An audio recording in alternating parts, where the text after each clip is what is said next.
আমাদের সঙ্গে সরাসরি রয়েছে নিউজ রুম থেকে আমাদের বিশেষ প্রতিনিধি দেবজ্যোতি ঘোষ। দেবজ্যোতি, আমরা দেখেছিলাম কিন্তু কিছুদিন আগেই অখিলেশ যাদব তিনি বাংলায় এসেছিলেন এবং মুখ্যমন্ত্রী মমতা বন্দ্যোপাধ্যায়ের সঙ্গে তিনি যেমন সাক্ষাৎ করেছিলেন, তার স্ত্রী ডিম্পল যাদব সেখানে ছিলেন এবং এসআইআর বিষয়ে যে আরো কংক্রিট আন্দোলন হবে সেই বিষয়টিও কিন্তু সেখানে উঠে এসেছিল এবং তার পরবর্তীতেই মমতা বন্দ্যোপাধ্যায়ের এই পদক্ষেপ, ইন্ডিয়া জোটে কি এই যে মমতা বন্দ্যোপাধ্যায়ের পদক্ষেপটা আরো এগিয়ে নিয়ে গেল তাকে, কি মনে করছো?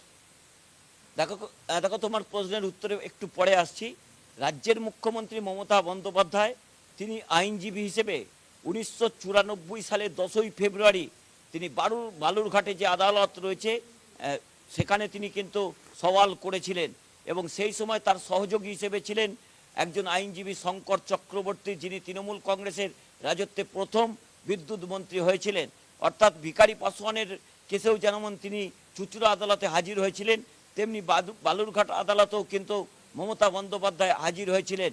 সেই দিক থেকে এসআইআর পরিবেশে যেভাবে বিভিন্ন অবিজেপি রাজনৈতিক দলের নেতারা মমতা বন্দ্যোপাধ্যায়ের সঙ্গে গত 24 ঘন্টায় বৈঠক করেছেন, তাতে এসআইআর ইস্যুকে গোটা ভারতবর্ষে ছড়িয়ে দিতে পেরেছেন তৃণমূল নেত্রী মমতা বন্দ্যোপাধ্যায়। আজকে সুপ্রিম কোর্টের শুনানিতে মমতা বন্দ্যোপাধ্যায় কি বলেন তার দিকে রাজনৈতিক মহল তাকিয়ে রয়েছে।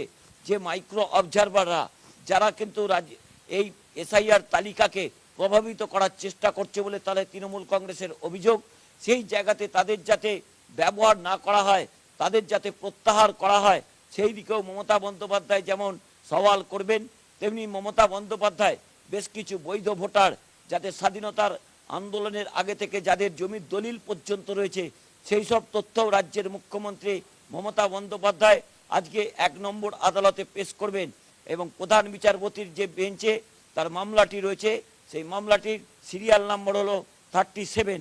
সেই 37-এ শুনানি হবে এসআইআর মামলায়। সেই জায়গাতে তৃণমূল কংগ্রেসের পক্ষ থেকে যে 3টি মামলা করা হয়েছিল সেই 3টি মামলা, তার মধ্যে দোলা সেন একটি মামলা করেছিলেন, সেই 3টি মামলা কিন্তু একত্রে শুনানি হতে পারে বলে আমরা সুপ্রিম কোর্ট সূত্র থেকে জানতে পারছি। এবং আধার কার্ডকে যাতে পরিচয়পত্র হিসেবে গণ্য করা হয়, কারণ এই আদালত সে তার দিকে যাতে দিন নির্ণয় করে এবং যেভাবে গণহারে 7 নম্বর ফর্ম ফিল করে ভারতীয় জনতা পার্টি রাজনৈতিকভাবে বৈধ ভোটারদের ভোটার তালিকা থেকে বাদ দেওয়ার চেষ্টা করছে, সেই জায়গাতেও কিন্তু আলোকপাত করতে পারেন রাজ্যের মুখ্যমন্ত্রী মমতা বন্দ্যোপাধ্যায়।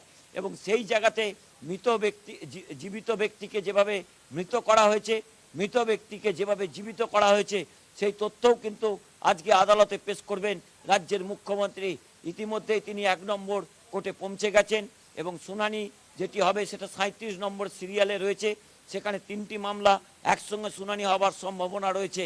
সেই জায়গাতে আজকে ভারতবর্ষের ইতিহাসে একটা অত্যন্ত গুরুত্বপূর্ণ এবং নজিরবিহীন, একদমই তাই দেবজ্যোতি, গুরুত্বপূর্ণ তো অবশ্যই। সেক্ষেত্রে আরো একটা বিষয় তোমার কাছে জানতে চাইবো, এই যে আমরা দেখছিলাম এসআইআর নিয়ে আন্দোলন চালিয়ে যাচ্ছেন ক্রমাগত মুখ্যমন্ত্রী মমতা বন্দ্যোপাধ্যায় এবং আমরা দেখেছি মুখ্য নির্বাচন কমিশনের জ্ঞানেশ কুমারের সঙ্গে ইতিমধ্যেই তার সাক্ষাৎ হয়েছে, তারপরেও একাধিক অভিযোগ করেছেন তিনি। এবং এসআইআর আন্দোলনের প্রেক্ষাপটে আজ যদি মুখ্যমন্ত্রী মমতা বন্দ্যোপাধ্যায় সওয়াল করেন এবং তা কি নির্বাচন কমিশনকে আরো চাপে ফেলবে বলে মনে করছো?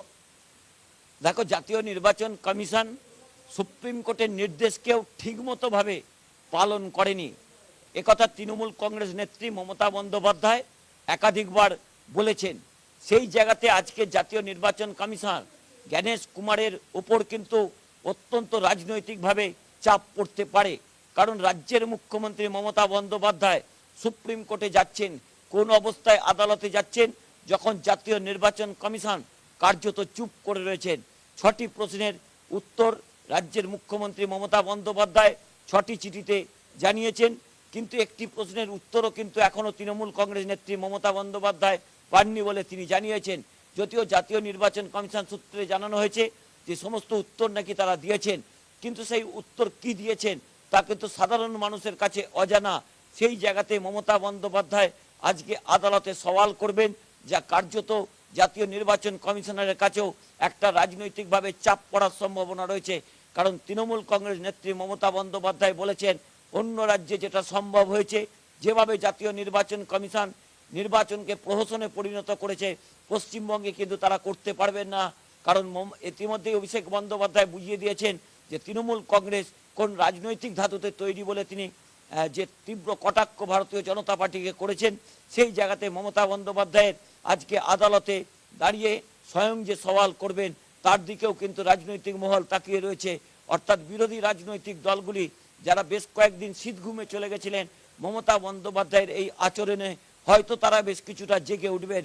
কারণ রাজ্যসভা এবং লোকসভাতে তৃণমূল কংগ্রেস প্রতিবাদ করছে, কংগ্রেসও প্রতিবাদ করছে।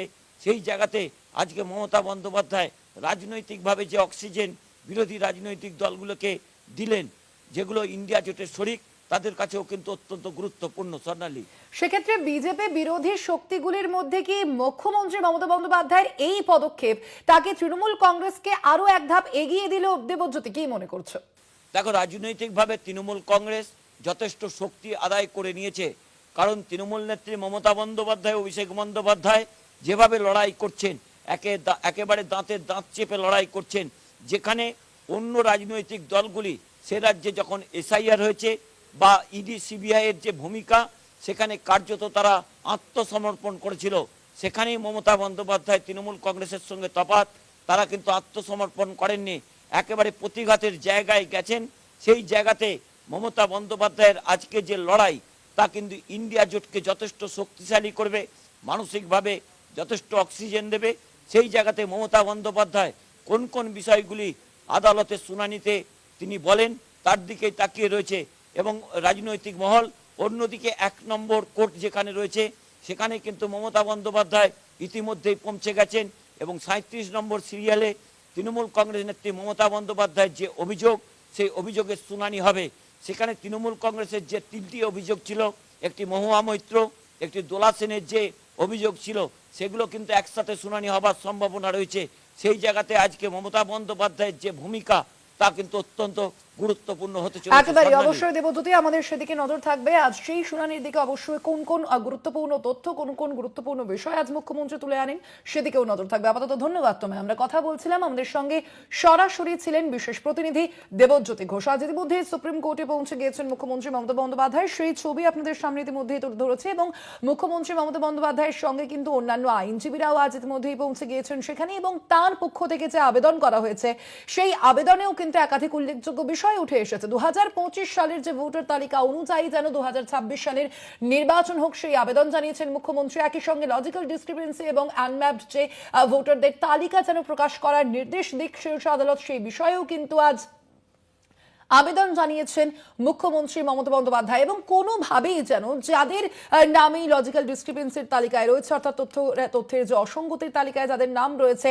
তাদের নাম কোনোভাবেই যেন বাদ না যায় তালিকা থেকে, সেই বিষয়টিও যেন নির্দিষ্ট করে সুপ্রিম কোর্ট। তার আবেদনও কিন্তু জানিয়েছেন আজ মুখ্যমন্ত্রী মমতা বন্দ্যোপাধ্যায়। চূড়ান্ত তালিকা থেকে যেন কোনো ভোটারের নাম বাদ না করা হয়, সেই বিষয়ের আবেদন জানিয়েছেন আজ মুখ্যমন্ত্রী। একই সঙ্গে আধার কার্ডকে পরিচয়পত্র হিসেবে গ্রহণ করতে বলা হোক। যে সব ভোটারের বিরুদ্ধে ফর্ম 7 জমা পড়েছে, তাদের নাম অনলাইনে প্রকাশ করা হোক। ভবিষ্যতে গণহারে ফর্ম 7 জমা দেওয়া বন্ধ করার নির্দেশ দেওয়ার আবেদন জানিয়েছেন মুখ্যমন্ত্রী।